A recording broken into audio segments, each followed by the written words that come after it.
rin naman nila na dahil na-ban out nga ang Masha, Hylos, Kaja, and the Selena, kukunin nila ang isa sa mga priority picks or bans, which is the Grok. No question to that. At dahil nga, to retaliate PSO here with that double pick on the first and second, kukunin nila ang two of the main tank, which is Kufra and Lolita. Yep, that's true. And as you can see, mga kaibigan, talagang pinaprioritize dito yung mga tanks. Nagkakaubusan tayo ng mga tanks dito. So it's all about securing those tanks. And as, upon checking here, we have PSO going for that double tank composition as their first pick.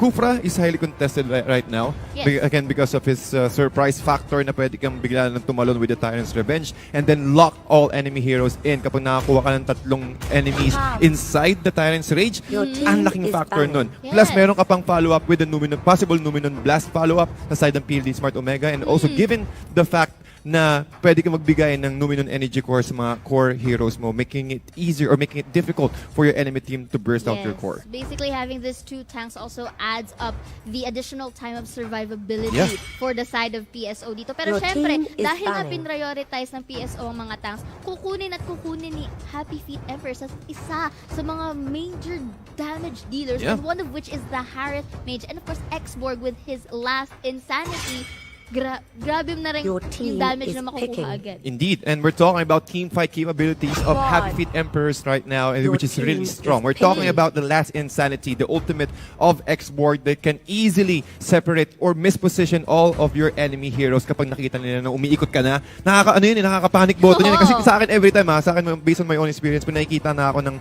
umiikot na Xborg, pulasan talaga. You want to think about yourself. It will also apply a lot of pressure for your tanks to react. So, ang laking bagay din nun. And given the fact na pinag-usapan natin kanina, which is yung Harith, one of the mages na sobrang bilis mag-power spike. Nakakita na tayo ng less than 2 minutes level 4 kagad yung Harith, which is a very big factor for this kind of teams na sobrang bilis din umikot. Yes, and so, para naman sa side ng PLDT Smart Omega, of course, they already have the frontliners, which is of course the crew for the Lolita, and of course, may Tamos na rin sila for extra additional survivability. Pero syempre, kailangan din nilang sagutin ang backline sila, and that is one of the most heroes that can actually do that, and that's the Claude. And isama mo pa ang Chaos Assault netong ni Luno, which can be very masakit, itchy for the side, and can also help burn out yung HP na meron si Grok. And also the Firaga armor of Xborg here. So sobrang vital talaga ng team composition dito ng PLDT Smart Omega. And they're heavily relying when it comes to team fights, so they need to have a proper initiation. At dahil kaya nandyan si Kufra for them to initiate and then follow it up with a Numenon Blast. But looking at Happy Feet Emperors right now, they have secured a Bruno and also a Leomord. So alam naman natin to. Parang hindi natin, tingin ko nakita ko rin to nung day 1 eh. Nag-pick sila ng Xborg and then Leomord. So what happened was, nung pagka last Insanity dito na Xborg, biglang mag-a-arrival si Leomord. And with that arrival, you will gain a massive amount of movement speed, making it easier for you to use the Phantom Steed and then breach the backlines instantaneously. Definitely. So both teams have a very good draft or team composition. So, early predictions mo tayo in terms of drafting? In terms of drafting, not as a whole, I'll go with Happy Feet Empress. The reason why I said that, it is because they have the Harith. Alam naman natin. Ako mage fan kasi talaga ako. Mahilig ako sa mga mage because you will have the early potential na mag-power spike kagad. Yes, early advantage at that. And of course, ladies and gents, we are here already in the battlefield between two sides. At mukhang napaka-early aggression here. Burn into a corner, sticking will Haze be able to get it. First blood comes early with PSO right here, but DOGIE will be trying to retaliate with that damage. But looky here, Kufra with the bouncing ball to actually prevent him from getting a kill. Ang ganda ng pagkakakontrol dito ng PLDT Smart Omega, utilizing the charge of Haze here, assisting two heroes already. And right now, mukhang nagkaroon tayo ng off-cam kill here on the bottom lane. Kenji taking down Daniel on his Bruno. And we need to keep in mind the emblems of Happy Feet Emperors, dalawa ang naka-bounty hunters sa kanila. So they need to funnel all of their resources to both of these heroes to be effective or to be much more stronger pag umabot tayo ng mid-game. And so far, the momentum for the earliest game is on to the side of PSO. But still, masyadong maaga para mag-conclude because this is the usual thing that happens. Every after clash, you go back and take your resources. Pero nakita natin, dito si Doggie mukhang namumula ang kanyang health as Kenji and Hajizi goes for that read and again going for that kill. Yep, as you can see, Kenji utilizing his Molten Sights, pulling this X-Borg near him. And alam naman natin yung X-Borg, ang mobility lang niya is kapag nabasag yung Firaga armor or after using the last Insanity. I think the Flicker is also a viable option, but I think he did not use the Flicker right now. Going for the knockup for the Vern here. Harris tries to actually free it, but no to luck as Kufra gets the kill. And Aaron has no choice but to actually tower hug, but 3 members of PSO are on the middle side. But again, priorities is always resources as here on the bottom side, Brilliance. Gagamitin ni Lunox para hindi siya ma-free hit dito ni Dog. Yun ang sinasabi ko. Yung after mo mabasag yung Firaga armor, you have that invisible pixel. Yes. And especially, that's a very nice move from Doggie. Not going backward, just going sidewards. Dun sa cliff na alam niyang hindi makakapunta kaagad yung PLDT Smart Omega. But then again, you see the aggressiveness of PLDT Smart Omega right now. They're not stopping. Looking at the network, they're on a lead with 2K network right now. Another knockup for Heat right here. Look, so far so good pagdating sa pag-engage talaga dito ng Kufra natin. And may tatamaan talaga siya. Meron talaga. And you know that HFE cannot afford another kill. But again, with the chaos assault of Lunox, naabutan pa rin. Naabutan pa rin talaga siya habang dito sa middle lane. We have Burn being caught out by 3 enemy heroes. Kenji mukhang hindi nag-extend ng gusto yung kanyang Molten Sight because of those creeps right there. But here comes the rest of the crew. We have Fifth Emperors, Doggie and Renegade helping Aaron, being able to push out PSO away. But you know, the turtle is still up for grabs. At magandang call dito para sa side ng PLDT Smart Omega to take it first rather than to be greedy. But again, looky here, there's an attempt to actually get the buff at mapupunta kay Lolita. Will be getting that, but on the get-go, it was a very good strategy for PSO to delay para hindi ma-potentially contest ni HMP. That's true. Ang turtle. Yeah, it is a very good positioning here from PLDT Smart Omega. Talagang sinisecure nila. Kailangan, alam natin na mayroong big possibility na ma-contest. Luminum Blast kay Hayes, but again, with the movement speed from Renegade after using the Phantom Steed, making it difficult for them to hit. And hindi pa niya kayang isugal yung kanyang flicker. Looky here, medyo lumikot si Kuya Towns right here, but with a knockup right there, an arrival will be used by Carl TZ. Brilliant gun will be used para makapag-tower dive, and Danielle with a low break of health, mapupunta sa kamay na nila. And also with that turtle buff, ladies and gentlemen, ang sakit ng chaos assault niya. So one of the reasons why na umikot dito si Kenji kasi yung dash ni Bruno, talagang umiikot talaga siya. So again, I think he was mid-air habang ginagawa niya yun. But Doggie right now with the arrival, but looking forward here, Heath in the upper left-hand corner. Nationalized Insanity. They're trying to go and aim the Lunox, but Lunox able with the Order of Brilliance into the Zaman Force as well. Aaron able to catch one out. Renegade with a nice arrival here. Cartesi might go down. He will go down. And Heath will be the next target. He's trying to run away inside the Brach's area. The jump.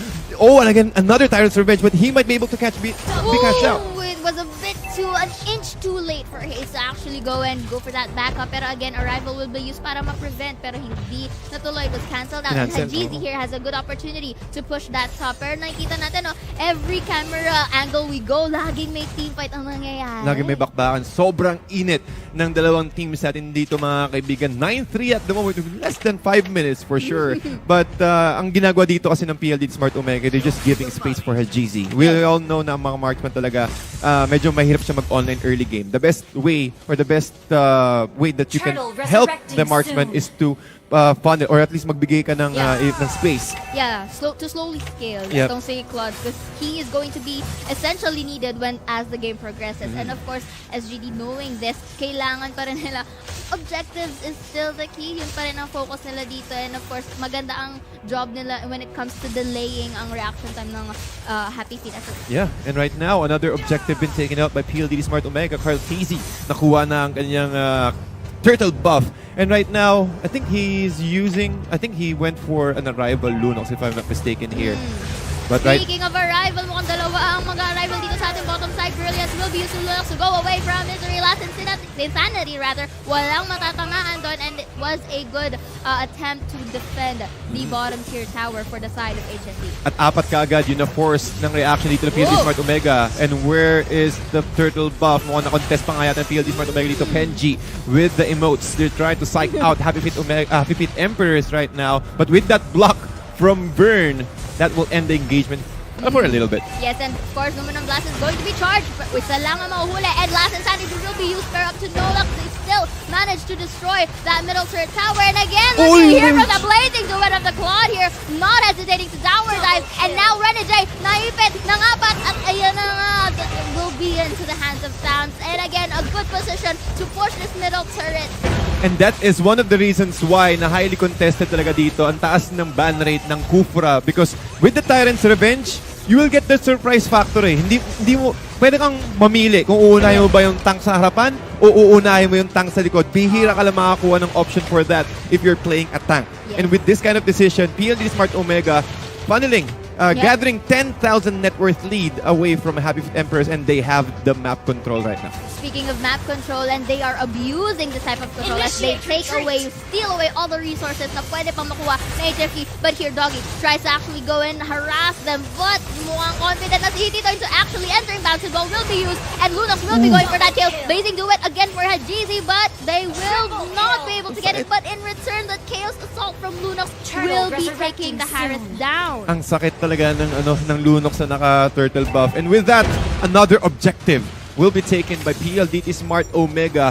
We only have one outer turret left for Happy Feet Emperors at mukhang sila pa yata makakuha ng last turtle natin all throughout the game. And take note, Paul, less than 8 minutes of the game, Yeah. and PSO is already showing their dominance into the game. Number 1, pero let's see, Happy Feet Emperors can still pull this through. They just need that one big fight to turn the tables around. But again, Hajizi doing a very good job and split pushing here and applying more and more pressure for HFE. Indeed, at talagang mapapwersa dito ang Happy Feet Emperors na mag-defend since meron ng steroids yung mga cannons and also the minions of PLDT Smart Omega, and Heath now trying to pump fake his Tyrant's Revenge, trying to get that nice angle, pero syempre magiging problema pa rin dito si Thams na nag-split push rather sa bottom lane.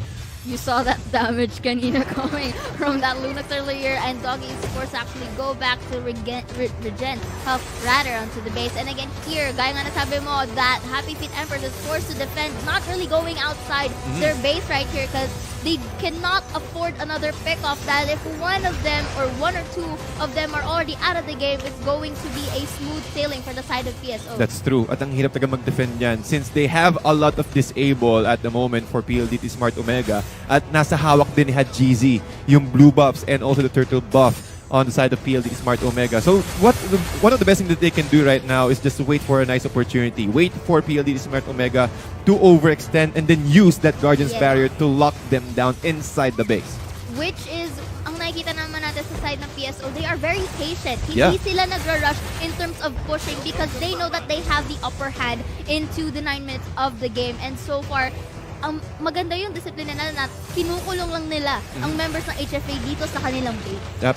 Talagang hindi nila binibigyan ng pagkakataon na kahit yung mapa, kahit yung jungle minions sa side ng Happy Feet Emperors is talagang kinukuha agad ng PLDT Smart Omega. They're not giving any opportunity. They're squeezing Happy Feet Emperors inside their base. Pero syempre, mga kaibigan, nandun pa rin yung possibility of a comeback here. So that's, as you can see, they're waiting patiently. This is what's good about PLDT Smart Omega. They're not giving giving any opportunity for Happy Feet Emperors to go ahead and come back. Yes, and of course, well, that thing, habang nape-pressure sila, Hajizi here, mukhang sino-solo. Ang Lord, of course, Carl TZ will be there para mas mabilis naman ang pag-take down ng Lord natin. And again, Samuel's here showing himself para hindi na ganong mag-overextend ang Happy Feet Emperors. And I think the best thing that they could do about it here is to get remaining minions sa pupunta sa kanila and as much as possible, avoid, once again, gaya nasasabi ko, they have to avoid getting picked off one by one. Indeed. Well, looking at the items here, ladies and gentlemen, Calamity Reaper and also Feather of Heaven para kay Aaron dito on his Harith. But right now, just really looking for a nice angle to put down that Zaman Force to catch out the backlines. Pero ang sabi natin kanina, kung aatakihin mo yung backlines ng PLDT Smart Omega, sobrang mobile nila. Again, with the Claude, you do have the BMI, the Battle Meter image, to can easily jump around, and also the Order of Brilliance from Lunox. So he really needs to get that timing and also that proper engagement to deal damage. And of course, Hazen, he's having that immortality for additional survivability, and the 6-man Lord mapupunta na dito. let's see if they will be having a potential pick-up. Last and Fancy will be used, pero mukhang walang matatamaan. Okay, let's two, but still it's tanky. And of course, Kufra wins that knock-up right there from Heat na-cancel. And looking here with that blazing duet coming from Hajizi, just getting and shoving away the members of HFE. And with this, ladies and gents, mukhang tatapusin na Arrival? ng PSO dito. And we will be seeing Heat in a very low health. Pero ladies and gents, game number 1 still goes. Yep. And that's a very nice jump there from the Kufra, from Heath. Yes. Again, ito yung sinasabi ko kanina eh. Kapag Kufra ka, meron kang option. Yeah. I-disable mo yung tank ng kalaban sa harapan or meron ka agad access na